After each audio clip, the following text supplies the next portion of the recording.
Olá pessoal, meu nome é Júlia Pires, sou aluna do curso de Engenharia Química da Universidade Federal de Uberlândia. Primeiramente, gostaria de agradecer à comissão organizadora e ao comitê científico da Journec pela oportunidade de apresentar o nosso trabalho aqui para vocês. Eu sou orientanda do professor Dr. Rubens Gedrait e juntos nós desenvolvemos o trabalho de título Emprego de modelos matemáticos semi-empíricos identificados em processos de secagem. Então, nessa apresentação, eu vou falar brevemente sobre o objetivo do trabalho, uma contextualização sobre o processo de secagem, os métodos utilizados na modelagem matemática, o dimensionamento preliminar do secador e, por fim, os resultados que foram obtidos por nós neste trabalho. Então, primeiramente, o objetivo do trabalho foi o desenvolvimento de um modelo matemático semi-empírico identificado no processo de secagem do talo de tabaco, visando representar o comportamento dinâmico do processo e realizar o dimensionamento preliminar do secador.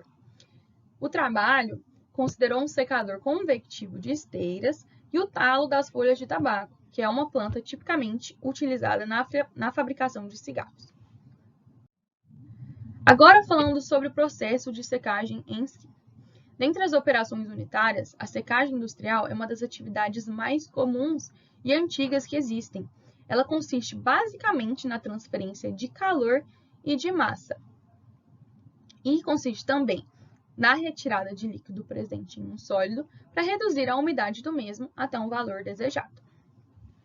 Então, para representar a nossa cinética de secagem, considerou-se a curva de secagem do material, que foi obtida em literaturas por Mendes 2013, na qual os dados cinéticos foram levantados experimentalmente a partir de pesagens sucessivas de uma batelada do produto inserida dentro do secador não convectivo a 110 graus Celsius, sendo que na primeira hora as pesagens foram feitas de 10 em 10 minutos e a partir da primeira hora de 20 em 20 minutos até que se fosse atingido um equilíbrio.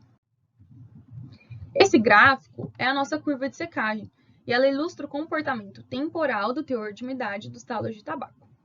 É possível perceber que a taxa de secagem é mais expressiva nos primeiros 90 minutos do processo e que, posteriormente, tende a possuir um comportamento aproximadamente constante. Isso justifica-se pelo fato de que a resistência para retirar a água superficial é menor quando comparada à resistência para retirar a água contida no interior do produto. Então, tendo levantado a nossa curva de secagem, foram testados alguns modelos matemáticos que são comumente utilizados a fim de verificar qual deles melhor representa o comportamento cinético do processo. Então, os modelos matemáticos usados por nós foram de Lewis, Smith, Miller, Sundaresa e Krishnaswamy, e, por fim, o método da tangente. Vale lembrar que esses métodos matemáticos surgem no intuito de reproduzir abstratamente uma realidade, ou seja, o objetivo dos modelos matemáticos são reproduzir sistemas através de equações matemáticas simplificadas. Então, primeiramente, foi testado o modelo de Lewis. Esse modelo é baseado na lei de Newton para resfriamento aplicada à transferência de massa. Ao aplicar essa lei, presume-se que a resistência à transferência de umidade se restringe apenas à superfície do produto.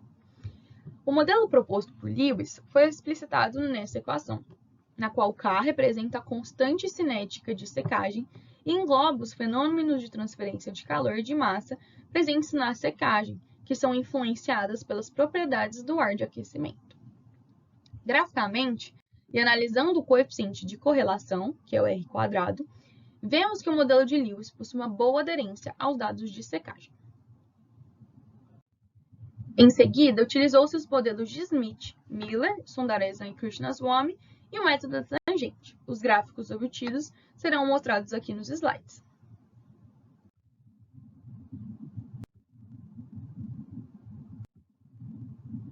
Então, analisando os gráficos, observa-se que o melhor ajustado foi o de Lewis, que possuiu boa aderência aos dados, como já dito anteriormente. Então, adicionalmente à modelagem matemática, foi realizado o dimensionamento preliminar do secador. Então, para tal, acoplou-se os modelos matemáticos considerados anteriormente às equações de balanço de massa do processo.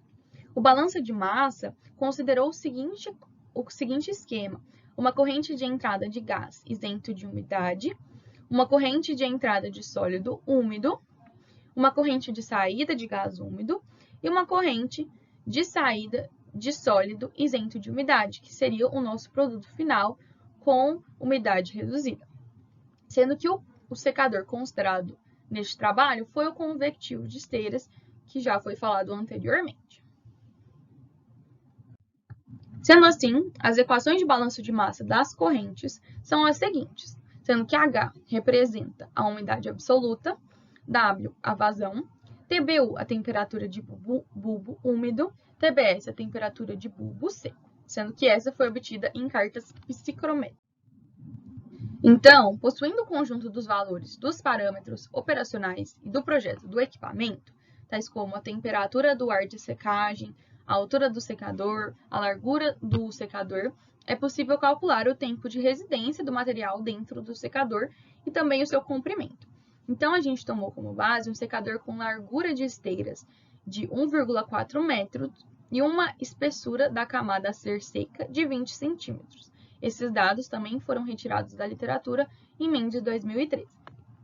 O tempo de residência é o tempo necessário para que o material úmido permaneça no interior do secador para que ocorra a remoção de sua umidade até o valor desejado na saída do secador. Essa aqui é a equação do tempo de residência. Então, dessa forma, a partir da constante cinética de secagem obtida na modelagem matemática de Lewis e dos valores de umidade inicial e final do produto, é possível calcular o tempo de residência do produto no interior do equipamento e, consequentemente, o comprimento do secador, de acordo com as equações explicitadas nesse slide. Além disso, utilizando o código computacional livre do Scilab, nós também analisamos a influência de alterações nas condições do processo sobre o teor de umidade do produto, usando modelos matemáticos semi-empíricos identificados.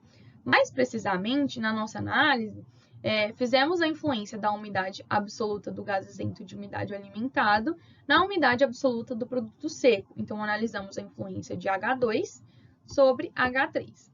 Então, os gráficos que representam essas influências estão localizados aqui. Então, por fim, com esse trabalho, obteve-se o comprimento do secador, de aproximadamente 20 metros, e um tempo de residência de aproximadamente 33 minutos. Além disso, pode-se notar que o uso de modelos matemáticos semi-empíricos é uma ferramenta adequada para representar o processo e que o dimensionamento preliminar mostrou-se próximo das condições reais contidas na literatura.